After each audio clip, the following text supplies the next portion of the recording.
محرمه قادر هستم از جلال آباد افغانستان.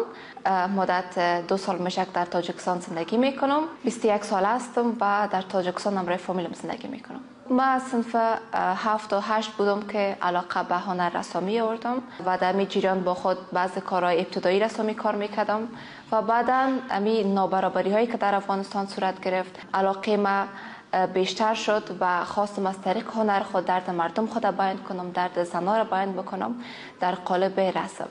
در حدود 30 شاگرد دارم و تعداد زیادشان اینجا میآیند رسم کار میکنن و بسیار فضای صمیمانه خودمانی است. بر ما اینجا فرق نمیکنه که تاجیک باشه افغان باشه، ما فقط میخوایم در قالب رسم درد جامعه خود بیان بکنیم، زیبایی های طبیعت نشان بدیم، اندیشه و تفکر خود نشان بدیم. خب من 8 ماه میشه که در صنف استاد مرحمت جان میایم و در خانه از پیش خودم کار میکردم رسامی، ولی خب چندان از رسامیم راضی نبودم، ولی از وقتی که پیش استاد مرحمت جان اومدم رسامیایم کم کم خوب میشه و حالیم بسیار خوب است. من بسیار راضی هستم از رسامیایم. صبحی که من بیدار میشم خبرها را میبینم، گوش میکنم، مرا بسیار درد میته به این که هر روز کشته شدن از سایر دخترها را میبینم، نمیمانند تحصیل بکنن.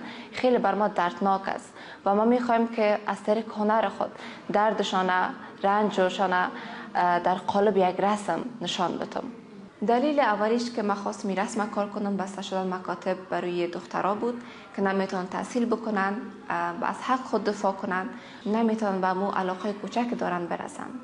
دوستای ما که دخترها هستند فعلا در افغانستان زندگی میکنن، استعدادهای پنهان دارند که نتونستن نشان بدن به مردم و جهانیان نشان بدن، ولی من تونستم در اینجا بیایم موسیقی کار کنم، رسامی کار کنم و با دیگر جوانان همکاری بکنم. دوباره این خیلی مرا درد میده که اونا نمیتونن با استعدادهایی که دارن زیادتر کوشش کنن و او را رشد بدن.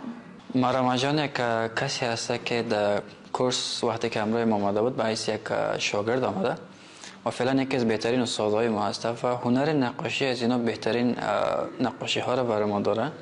ما باید ارزش زیادی برش بدیم به خاطر که یک هنرمندی هستند که میتونن که گپ‌های نگفته ما را به تصویر بکشه و برای مردم پیام خود برسانه. زندگی در تاجیکستان بسیار خوب است بر ما، هم فرهنگ هستیم، هم زبان هستیم، بسیار از مردم تاجیکستان راضی هستیم. فرق نمیکنم با در کجا زندگی بکنم، مهم بر من کارم است، هنرم است که من در هر کشور زندگی کنم و میخوایم از طریق هنر خود یک آواز باشم به دیگر زنان و دختران که عین حال در افغانستان هستند. پیام ای است هیچ وقت تسلیم نشن، دنبال رشته‌ای که علاقه دارن بگردن. خودم چون در خانه شروع کرده بودم همین رسامی را، کار از خانه ما به اینجا رسیدم، کارهای ابتدایی را آغاز کردم و اونا میتونن که از کارهای ابتدایی شروع کنن.